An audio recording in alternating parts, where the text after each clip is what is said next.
tem que ser duro na medida certa, né? Porque você tem resultado no fim do dia que você tem que entregar. E ser, muitas vezes, né, o maestro, saber se você está com o músico certo, com o instrumento certo. E hoje eu tenho aqui o prazer, o orgulho, a alegria de trazer mais uma amiga querida, a Rosana.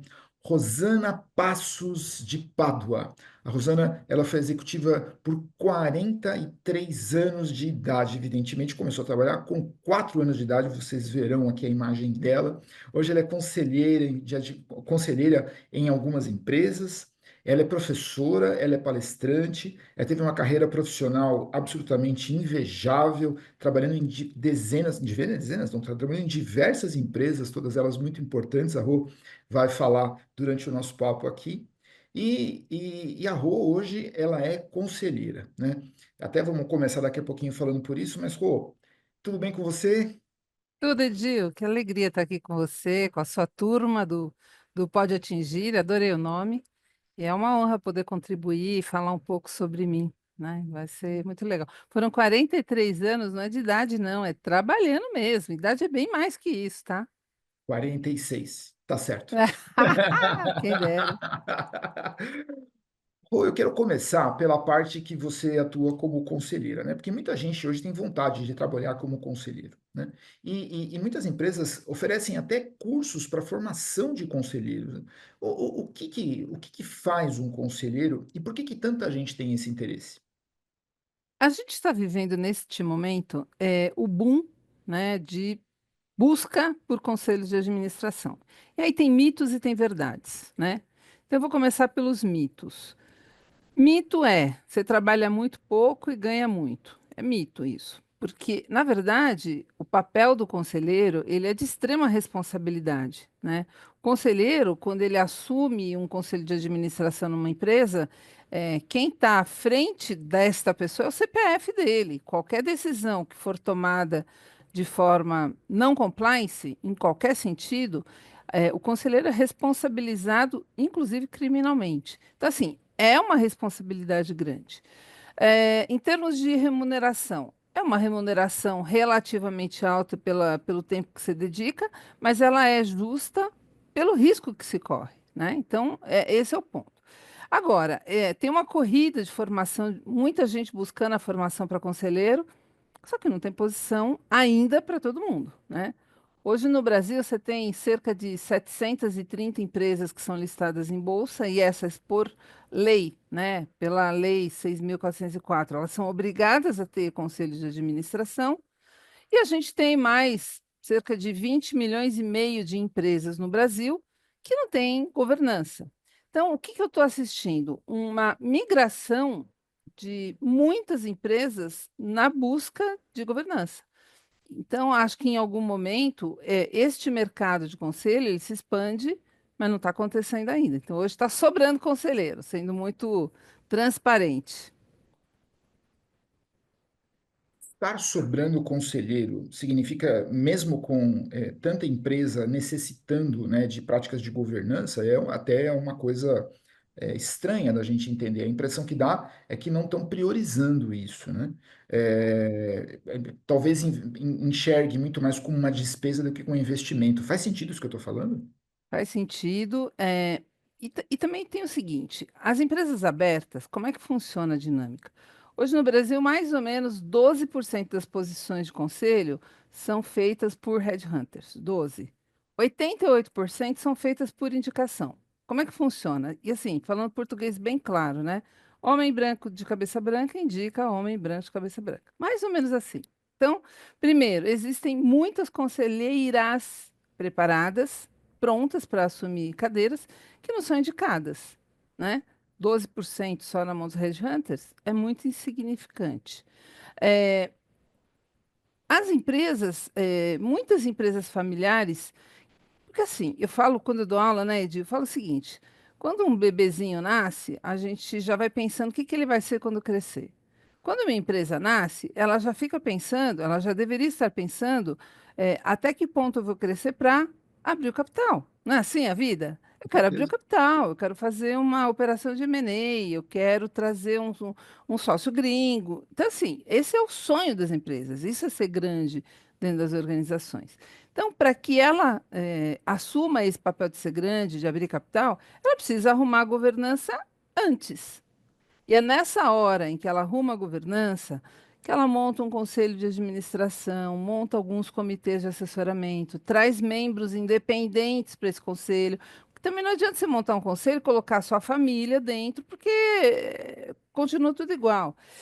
E essas empresas que têm feito isso, essas empresas familiares que têm a intenção de ser grande, elas têm se dado super bem, né? Têm trazido membros que vêm agregar ideias, as suas experiências, tudo que essas pessoas já viveram.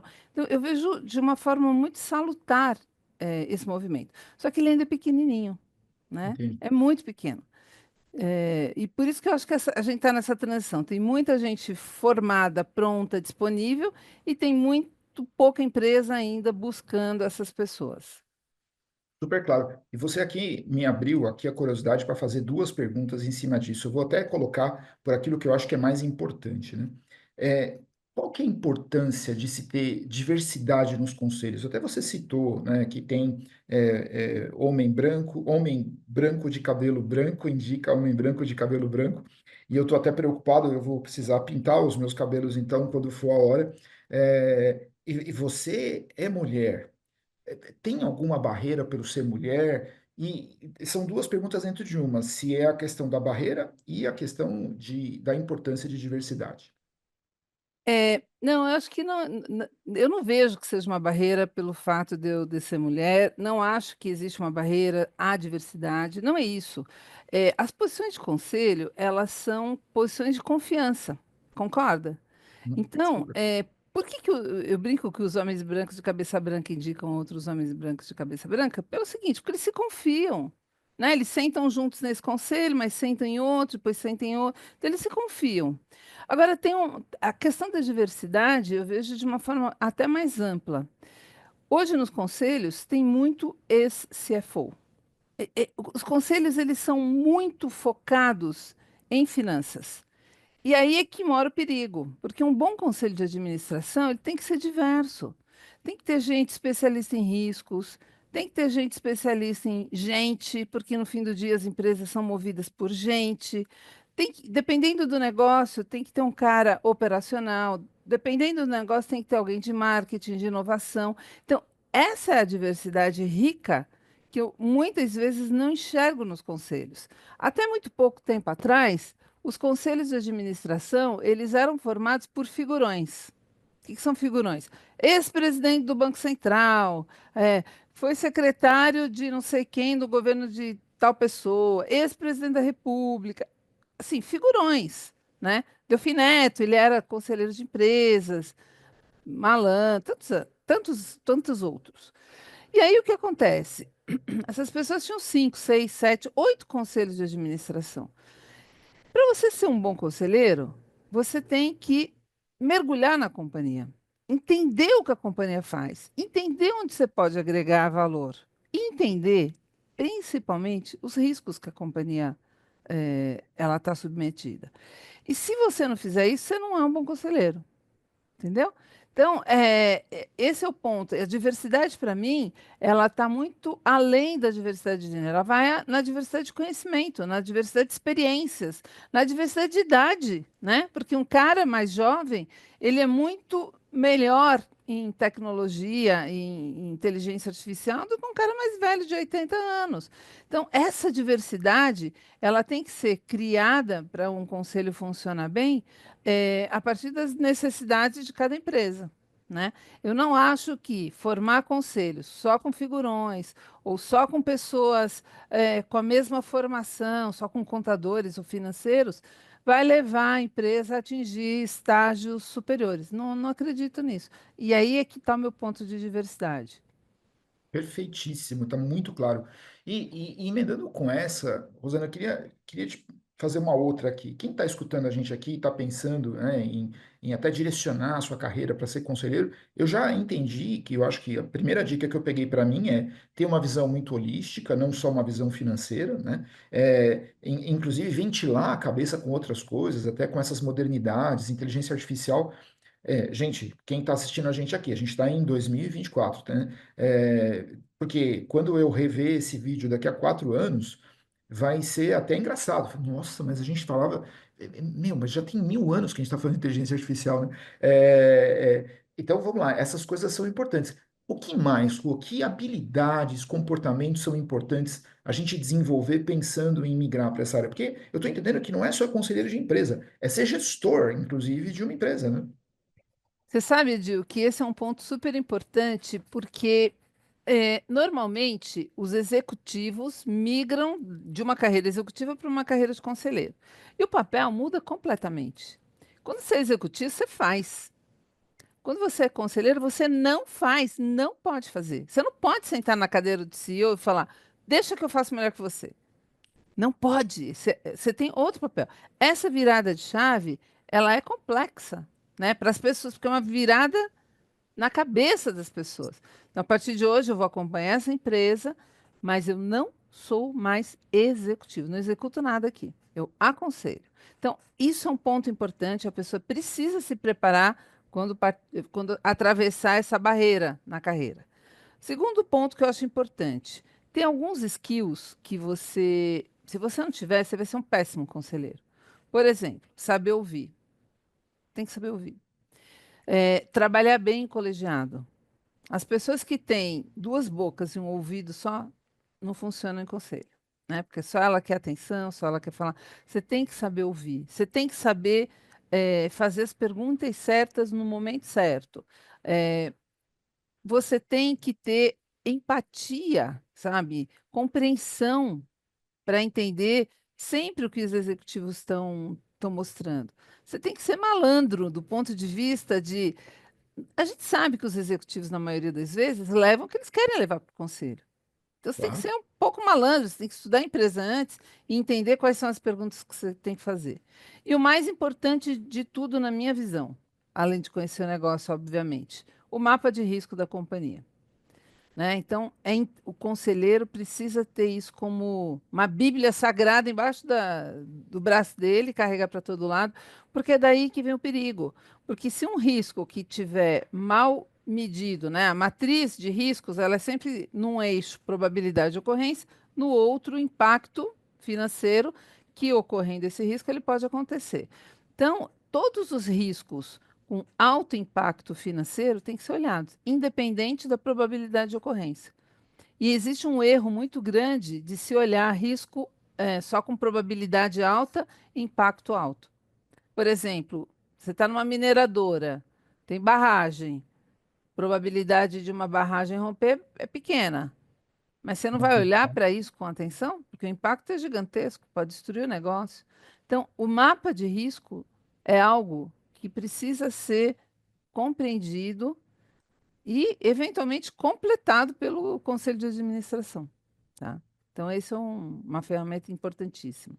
Eu adorei. Acho que a gente podia fazer um podcast só sobre essa questão do mapa do risco, né? Porque acho que é Podemos. um assunto extremamente Super. relevante do ponto de vista da gestão, de até, independentemente de qual é a posição que a pessoa tenha na empresa. Imagina quando ela vai mesmo levar um projeto dela para um conselho, se ela leva isso muito bem estruturado, que tipo de benefício ela pode trazer, inclusive, para a empresa. Pô, É. então, considere-se já convidada, né? Vamos falar de mapa de risco. Vamos.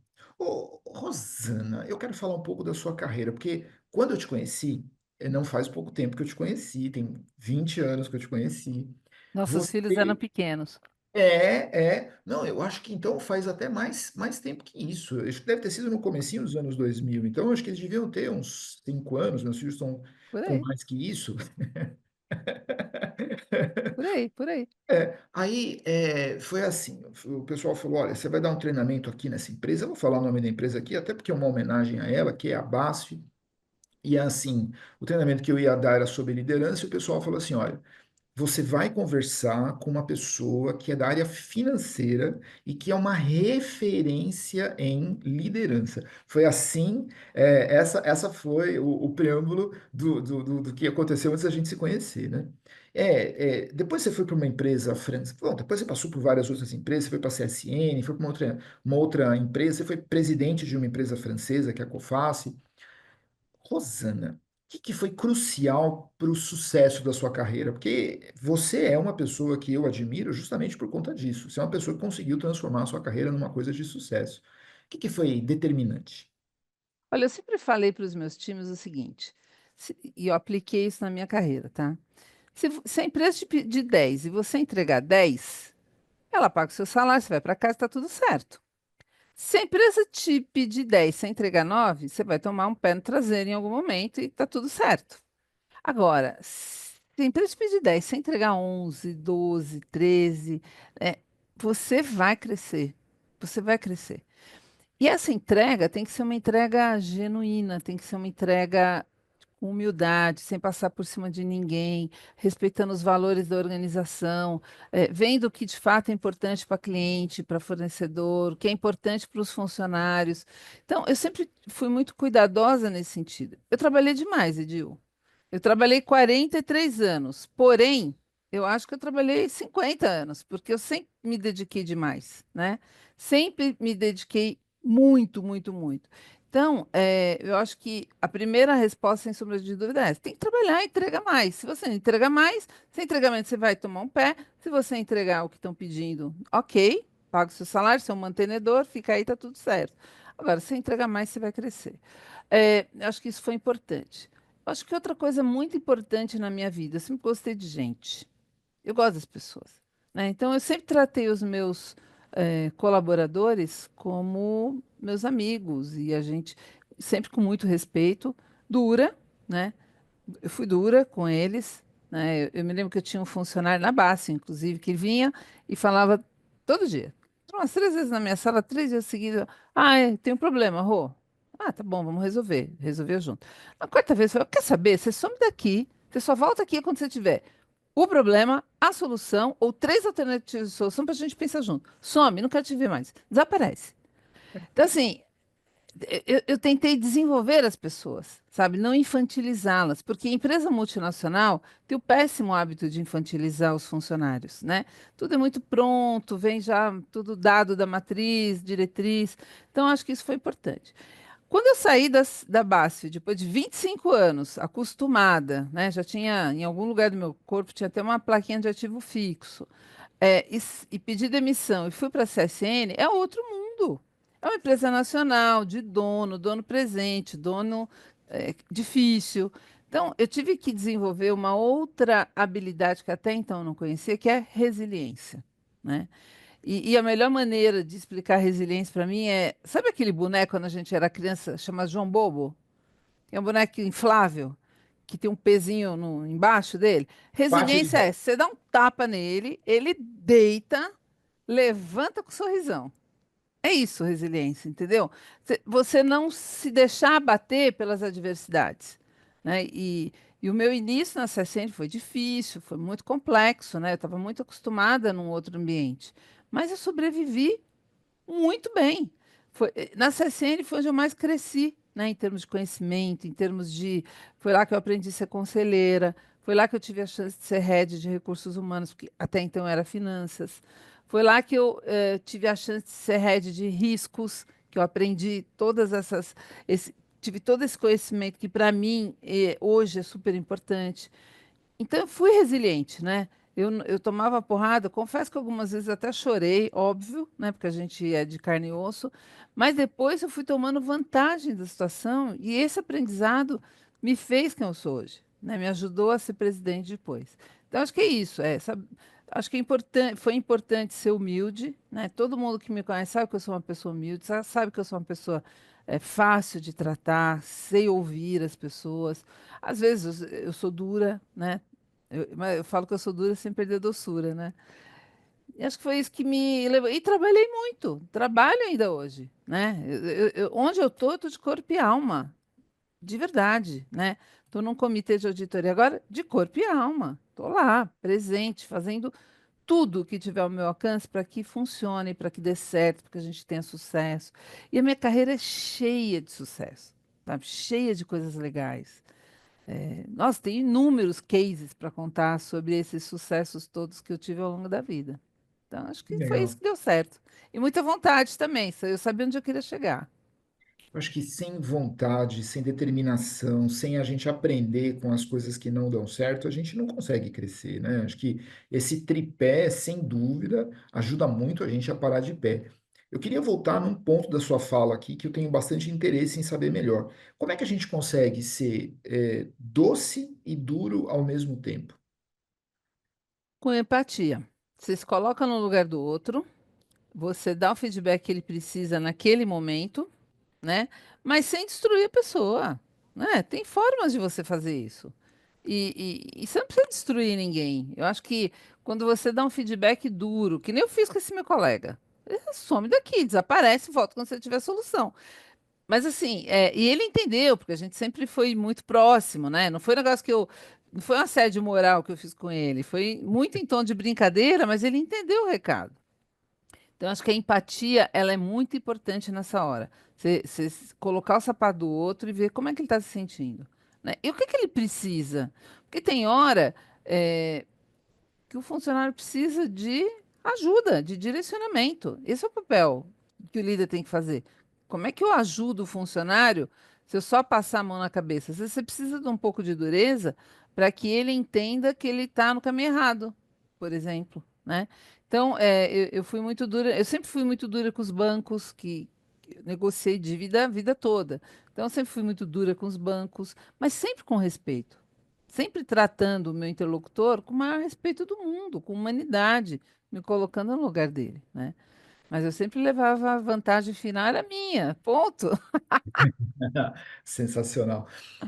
Eu tô aqui escutando e colocando a sua conversa em várias caixinhas aqui, né? Eu estou escutando empatia o tempo inteiro, né? E eu fico me colocando no lugar desse cara que você citou algumas vezes aqui como um exemplo, né? Quando existe uma relação de confiança, a pessoa entende, não o que você está dizendo apenas, mas aquilo que você quer dizer. Porque É, existem pessoas que, para poder deixar a própria vida mais fácil, elas delegam para cima, né? E aí, o líder, achando que está desenvolvendo, ele fica resolvendo o pepino das pessoas, quando na verdade infantiliza. ele fica se sobrecarregando, ele não desenvolve, facilita a vida da pessoa, porque, eu já passei, já passei. E fazendo desse jeito, talvez assim você esteja desenvolvendo no funcionário a resiliência que ele precisa para ser cada vez mais forte e melhor, É né? isso. É Pô, isso. adorei, adorei. Rosana, você é uma mulher de sucesso e é difícil encontrar mulheres no comando de grandes empresas, né?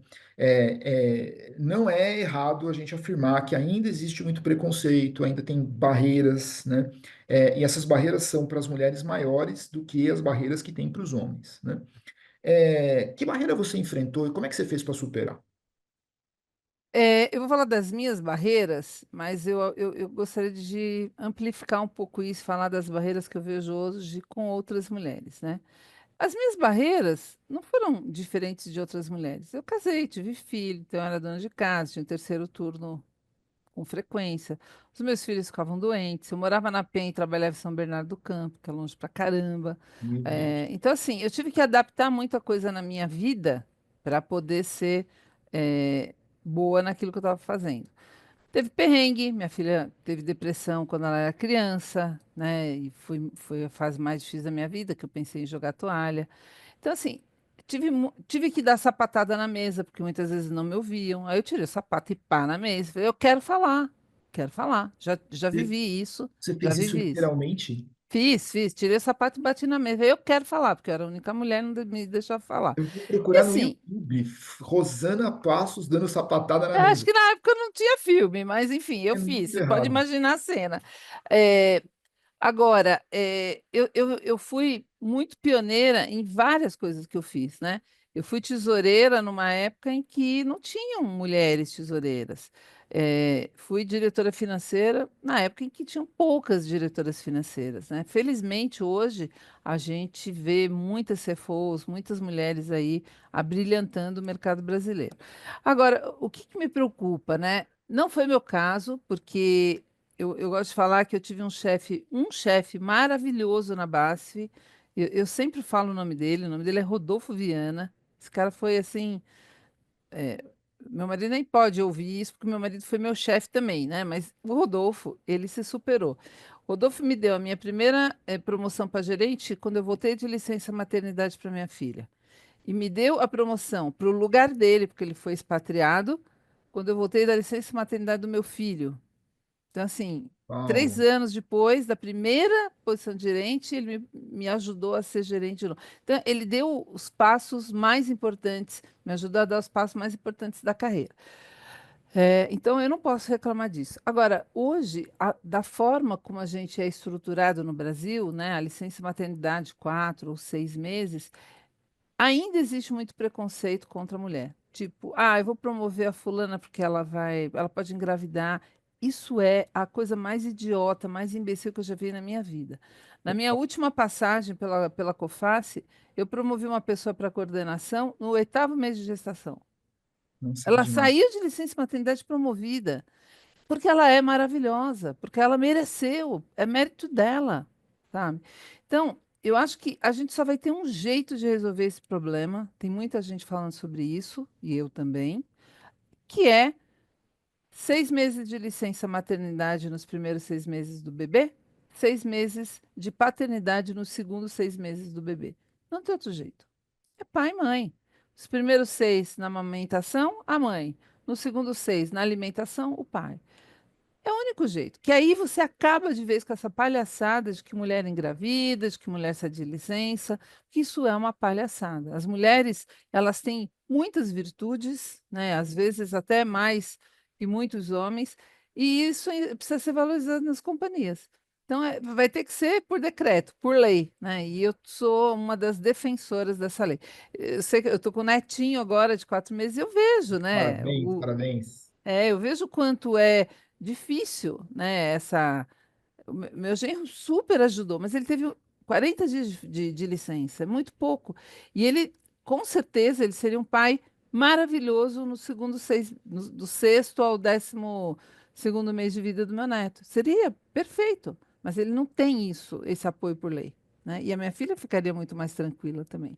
Então, eu acho que esse é um ponto importante e muita mulher, neste momento da vida, quando ela está chegando numa gerência iniciante, na gerência, que é a fase de fertilidade. E aí elas tomam a decisão: fazer carreira ou fazer família?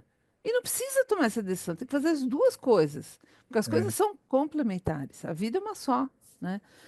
Então, esse é um ponto que eu acho que a gente precisa trabalhar muito, parar com essa palhaçada de perseguir, tem empresas que perseguem mulheres quando é voltam da verdade. licença maternidade e tem que acabar com isso, porque isso não está correto. Pensamos juntos, pensamos igual, minha amiga, pensamos igual. Agora, ainda na sua carreira, você bifurcou a sua vida e você virou professora, né? Eu sou professora há 30 anos, quando comecei a dar aula, as pessoas sempre falavam assim, ô Edil, você também trabalha ou só dá aula, né? Como se professor, o trabalho de professor não fosse um trabalho, né? E assim, vou falar de mim e vou perguntar de você. A dar aulas para mim ajudou pra caramba. Eu conseguia ter um desempenho profissional. Na época eu trabalhava no Banco do Brasil e depois eu deixei o Banco do Brasil para poder só militar na área de. Parou de trabalhar, só foi dar Eu aula. parei de trabalhar, comecei só a dar aula. É o que eu faço hoje e bato papo. Ai. O quanto que dar aula contribuiu para a sua vida corporativa e o quanto que a sua vida corporativa contribuiu para as aulas? Nossa, muito. Eu sou formada em matemática, né? Eu sou licenciada em matemática, e bacharel também. Então, a minha primeira turma, que foi na Faculdade Zona Leste, foi no ano de 1988. Então, olha isso. 88. 88. Você Então, tinha eu dei 15 aula anos. 5 anos na FZL, que hoje chama Unicid. Depois dei aula numa faculdade que quebrou, chamada São Marcos. Depois fui para a GV, na FGV, dar aula no MBA. Fiquei lá, acho que uns 6 anos também. Aí dei aula na Sampo. A vida inteira eu dei aula. Porque eu acho que dar aula é nobre demais, é gostoso demais. conviver com os alunos, conviver com as pessoas, a gente aprende o tempo todo, a gente precisa pesquisar, a gente conhece gente, a gente é admirado, né, pelo nosso conhecimento.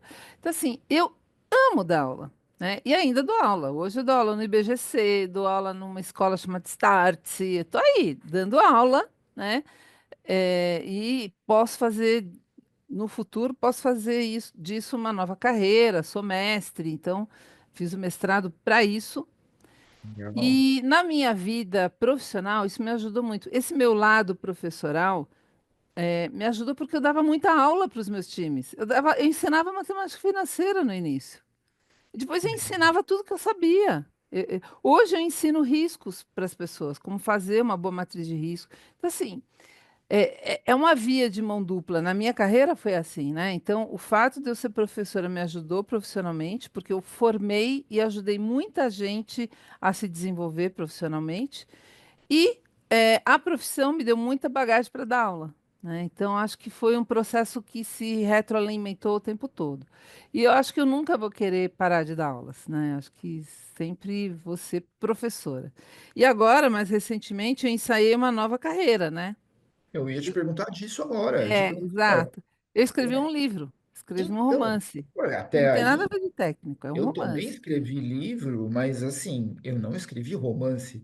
Mulher, que coisa mais sensacional, me fala mais. Você Eu escrevi um livro fez você histórico, escrever o livro e eu queria que você contasse a história do livro, até para as claro. pessoas depois correrem atrás disso. Não, é muito legal. Meu livro chama Infinitos Passos de Ana. Ana é uma mulher, uma moça, que nasceu no ano 1 antes de Cristo, mais ou menos na mesma região, né? Não é um livro religioso, muito pelo contrário, faz até uma crítica, né? E a Ana, por alguma razão, ela não morre. Olha que interessante. E ela vem vivendo a história, acompanhando a história desde então. Por exemplo, ela fugiu por um triz do Vesúvio. Ela conviveu com reis e rainhas, ela viveu a peste negra, ela viveu a Inquisição, ela viveu uma série, de eventos históricos, sempre com um olhar sobre o que é que o ser humano, que raios o ser humano faz da vida dele, se a passagem dele aqui é tão curta. Essa é a reflexão que a Ana faz, né? E no final de cada capítulo tem 3 perguntas de reflexão que é para a gente pensar um pouco o que é que a gente está fazendo com a nossa vida. E assim, todo mundo que leu até agora está me dizendo que o livro é fluido, é rápido, é gostoso e o fim é surpreendente. Está todo mundo assim, me incentivando, né, a continuar sendo escritor. E foi uma delícia escrever, uma delícia. Eu não vou perguntar se ela morre no final. Eu quero que as pessoas comprem, leiam Tem que ler, é isso aí. e Infinitos depois interajam. Passos de Ana. Infinitos Passos de Ana. Agora, o que que você aprendeu escrevendo um romance? Primeiro eu aprendi que eu era capaz, que era um sonho, e eu demorei 59 anos para escrever, né? Então, eu fui capaz de escrever. Isso acho que foi o mais legal de tudo. Segundo, é que eu não precisei escrever um livro técnico, né? Eu pude escrever algo diferente. Terceiro, eu aprendi muita coisa, porque eu pesquisei história pra caramba, entendeu? Eu aprendi muito de Até história, porque a foi muito Ana gostoso. nasceu há 10 mil anos atrás, quase, É, né? 2000. ela nasceu 2.000 anos atrás, exatamente. 2025 anos atrás, mais ou menos. Pô, que Mas é muito legal. legal. É o primeiro da série, eu posso cravar aqui? Eu não sei se a gente vai escrever um novo sobre a Ana, né? Só se ela for para o futuro. Aí eu vou ter que usar muita imaginação para, né? Pode ser. Mas talvez sobre outras coisas. Eu gosto de livros que me fazem refletir. E eu escrevi um livro que tem como objetivo fazer as pessoas, né, o leitor, refletir. Então, acho que vai ser legal. Lana, você é uma referência em liderança, você fez uma carreira extremamente bem-sucedida, uma carreira que todo mundo que faz carreira corporativa gostaria de fazer, porque você passou por vários passos até chegar a presidente. Você é professora, você escreveu livros técnicos, né? Eu sei que você escreveu um Uhum. capítulo em livros técnicos, você escreveu Mais um de um. romance. Escrevi uns 3 já. Aí, você é mãe, agora você é avó, você é amiga. Você é uma pessoa realizada, Rosana? Super, sou feliz. Eu sou uma pessoa feliz, Que sabe? conselho você É, daria para Rosana no comecinho de carreira? Uma frase que você diria para ela? não mude nada, faz tudo igual, que vai dar certo no final. Eu sou uma pessoa muito feliz e assim, eu sou feliz com hoje, né? Eu não fico, primeiro, eu não revivo o passado. Tanto é que quando eu passo em frente às empresas onde eu já trabalhei, eu falo, nossa, saudade zero, saudade zero. Porque eu não fico vivendo o passado, é tudo saudade zero, né? Tô colecionando saudade zero já. E não fico me preocupando com o futuro, porque o futuro é algo que eu não tenho o menor controle sobre ele, né? Posso morrer daqui a pouco, muita coisa pode acontecer. Então, assim, para mim, e isso eu aprendi muito cedo, acho que meus pais também ensinaram muito isso. Tem que viver agora. Agora, agora é o importante. Hoje é o importante, né? Ser feliz agora. E tudo que eu fiz na minha vida foi para ser feliz agora. E eu sou uma pessoa muito feliz, muito realizada, de bem com a vida. Vou contar sobre o meu livro. Meu livro foi lançado dia 30/11. A editora falou que normalmente num lançamento você vende 30 livros. Quando é muito bom, 60. Eu vendi 130. Uau! Foram 3 horas de fila o tempo inteiro. Os meus amigos têm um saco enorme, porque imagina se ficar 1h40 numa fila para pegar, para me dar um abraço de 1 minuto e tirar uma foto. E aí pegar um autógrafo, né? Então, assim, muito amigo, isso é felicidade. E amigo, olha, foi amigo do primário que estudou comigo no ensino fundamental. Foram as minhas amigas do Bradesco que trabalharam comigo de 82 a 86, fizeram uma algazarra, uma delícia, um grupo grande, de super amigo, fomos num churrasco no sábado. Foram várias pessoas da BASF, foram várias pessoas da CSN, foram várias pessoas da COFACE. Então, assim, e amigos de diversos lugares, do IBEF, onde eu ando, eu tento trazer as pessoas comigo, né? Então, isso me faz feliz, né? Estar com as pessoas. A gente, né? Como a gente é amigo? A gente não se viu uma vez esse ano. Se É, bobear, faz 3 anos que a gente se viu, né? E a gente é amigo. Se eu precisar de você, eu vou te ligar. Se você precisar de mim, você vai me ligar e a gente vai se como eu ajudar. fiz. Isso é amizade. Exatamente. Ai, Rô, que delícia. Vou te fazer uma última pergunta. Rosana, essa que a gente faz para todo mundo que vem aqui. O que é liderar? Olha, ser líder para mim é ser exemplo, né? Eu sempre quis que as pessoas que eu liderei ao longo da minha vida olhasse para mim e falasse assim: eu quero ser como ela. É seu exemplo o tempo inteiro. É claro que para você chegar nesse estágio, né? E você comete erros também. Eu cometi muitos erros como líder, sempre. É normal você cometer erros, mas algumas coisas são importantes. O saber ouvir é muito importante. Você se importar com a história das pessoas. Por trás de um empregado tem uma história, sabe? Muitas vezes tem uma família, tem problemas. Então, esse envolvimento que muita gente acha que a gente não deve ter, eu fiz e deu muito certo para mim. Então, saber ouvir é muito importante, se importar com a pessoa, deixar ela perceber que você se importa com ela, que você quer o bem dela, quer que ela seja feliz, quer que ela se desenvolva. Acho que tem que ser duro na medida certa, né? Porque você tem resultado no fim do dia que você tem que entregar. Querendo ou não, é para isso que a gente está lá, né? Não é brincadeira, né? A gente está lá para fazer resultado acontecer. Mas é isso, é ser o modelo, é ser a inspiração para os que vêm depois de você, né? É as pessoas dizerem, putz, queria ser como ela, sabe? Quero chegar lá e quero ser como ela. Porque só chegar lá não é mérito, né? Mas é ser como, é tratar os outros com dignidade, é ser amigo das pessoas, é trazer as pessoas para o teu lado de uma forma sincera, transparente e genuína, né? Que elas têm que vir porque elas querem vir, não porque elas são obrigadas, né? Então, eu acho que ser líder é isso, é ser o exemplo. E ser, muitas vezes, né, o maestro, saber se você está com o músico certo, com o instrumento certo, se não for trocar. E se não der certo, trocar também o músico, entendeu? Tem que ter coragem para fazer isso. Então, eu sempre me vi como líder, como um maestro, né? E o maestro, ele olha tudo. Parece que ele não está fazendo nada lá com as varetinhas, né? Verdade. Está olhando cada um na sua função, no seu timing, na sua Tirando, entrega, cada um tem de melhor. tirando o que cada um tem de melhor. Esse é o papel, né? E ser este maestro, né, admirado, né? Isso que eu acho que é legal. Adorei. Rosana Passos, uma Delícia, muito bom falar delícia a com nossa você. conversa aqui. Agora a gente precisa se reencontrar, né? Nós estamos agora em dezembro de 2024, a gente está praticamente com o Natal batendo na porta, você está até de vermelho.